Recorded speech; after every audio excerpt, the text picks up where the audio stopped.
Hello viewers, আশা করি সকলে ভালো আছেন। আজকে শেয়ার করব কাঁচা আম দিয়ে আরও একটি দারুণ স্বাদের টেস্টি রেসিপি।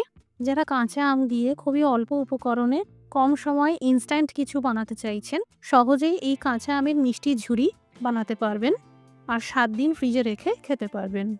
নমস্কার, আমি মৌ। আপনারা দেখছেন মৌয়ের সাথে রান্নাবান্না। ভালো লাগলে লাইক দিয়ে শেয়ার করে দেবেন। প্রতিদিন নতুন নতুন রেসিপি পাওয়ার জন্য চ্যানেলটি অবশ্যই সাবস্ক্রাইব করে রাখুন। এখানে 5টা কাঁচা আম নিয়েছি, ওজনে প্রায় 1 কেজির মতন হবে। আপনাদের প্রথমেই বলে দিই, কাঁচা আম সামান্য পেকে গেলেও চলবে, কোনো অসুবিধা নেই। আপনারা কাঁচা পাকা আম দিয়েও এই মিষ্টি ঝুরি বানাতে পারবেন। এখানে প্রথমে আমগুলোকে ভালো করে ধুয়ে নিতে হবে। যেহেতু বাজার থেকে কিনে এনেছি, বলে হালকা গরম জল করে নিয়ে আমগুলোকে কচলে কচলে ধুয়ে নেবেন।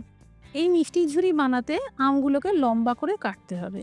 এখানে আম খুব ছোট করে কাটবেন না, এরকম বড় সাইজ করে কাটবেন, যাতে সিদ্ধ হওয়ার পরেও আমগুলো পাওয়া যায়।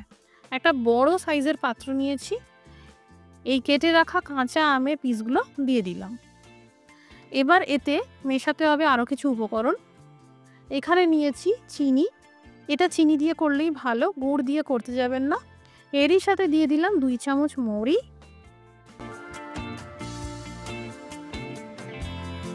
2 চামচ কালো জিরে, 1 চামচ সন্ধক লবণ, 1 চামচ বিট লবণ, 1 চামচ হলুদ গুঁড়ো, 2 চামচ কাশ্মীরি লঙ্কার গুঁড়ো কালারের জন্য। এবার এখানে 2টো দারচিনি স্টিক আর 2টো এলাচ সামান্য আধা গুঁড়ো করে নিতে হবে। এই মশলা গোটাও দেওয়া যায়, তবে এইভাবে আধা গুঁড়ো করে নিলে ফ্লেভারটা আরও ভালো পাওয়া যাবে। মিক্সিতে করার প্রয়োজন নেই, এইভাবে একটু ক্রাশ করে নিলেই হবে। এবার ভালো করে সব উপকরণ একসাথে মিশিয়ে নেব।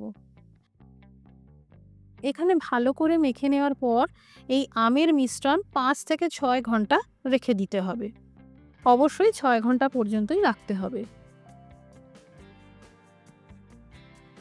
এই দেখুন, চিনি মাখানো হয়েছিল, এখন পুরো চিনি গলে গিয়ে তরল হয়ে গেছে। যদি এরকম হয় তাহলে বুঝবেন ম্যারিনেশন একদম পারফেক্ট আছে। এবার এই আমের মিশ্রণ কড়াইতে ঢেলে দিলাম। কোনো রকম জলের ব্যবহার করব না। এবার জোর আঁচে ক্রমশ নাড়াচাড়া করে ফোটাতে হবে। মাঝে মাঝে একটু করে নেড়ে ছেড়ে দিয়ে ওলটপালট করে দিতে হবে, যাতে নিচ থেকে লেগে না যায়। বেশ 10 মিনিট ফোটানোর পর কম আঁচে ঢেকে ফুটিয়ে নিতে হবে আরও 10 থেকে 15 মিনিটের জন্য। 10 থেকে 15 মিনিট পর দেখাচ্ছি। এই দেখুন, আমের মিশ্রণ যখন এরকম চটচটে হয়ে যাবে আর আমের পিসগুলো অনেকটা ট্রান্সপারেন্ট হয়ে যাবে, বুঝবেন আমের মিষ্টি ঝুরি একদম তৈরি। 7 দিন পর্যন্ত ফ্রিজে রেখে খেতে পারবেন। বাড়িতে একবার বানাবেন, বাচ্চা থেকে বড় সকলেরই খুব ভালো লাগবে। আর বাড়িতে বানালে আমাদের কমেন্ট করে জানাতে পারেন কেমন তৈরি হলো। আজকের রেসিপিটি দেখার জন্য অসংখ্য ধন্যবাদ। সবাই ভালো থাকুন, সুস্থ থাকুন।